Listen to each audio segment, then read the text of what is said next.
Back in the day, I used to play things like Jetpack on the Spectrum and Chucky Egg and all these sort of games that are so old school now. I loved them because I could control left and right and I could control up and down, so I just roll my hand over a left and a right and an up and a down, and it was fine.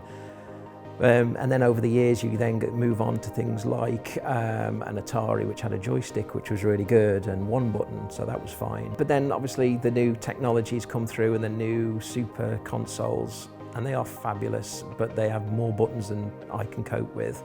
The bumpers and the triggers, I just can't really use them, which made it a lot more difficult for me, especially as things like the racing games, which I loved, are powered by the triggers on the back of the controller.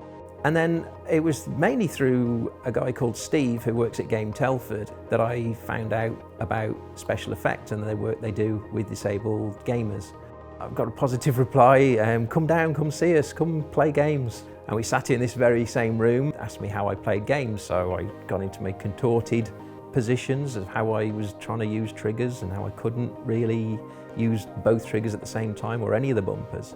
After they had watched me struggling and in this contorted position where I get a hip ache and back ache and all sorts of different ailments because of trying to play a game for more than half an hour, we suddenly realised that all these buttons could be configured and I can actually use my feet.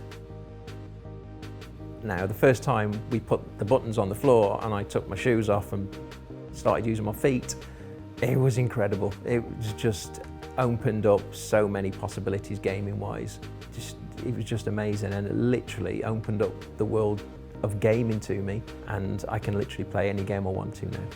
On earlier consoles, myself and my son Taylor could play a lot of games and we could compete quite nicely, but with these newer consoles, as soon as they started having triggers on the back of the controllers, he kind of got away from me. But now that I can actually get to the triggers, I can now beat him on Forza, whether it be Horizon or whether it be Motorsport. The balance of power has been addressed and I'm now blowing him away, giving it the beans down the straights, slamming on the brakes because I can, and taking the corners on a racing line rather than through a wall, and I can now beat the boy, and that's what it's all about.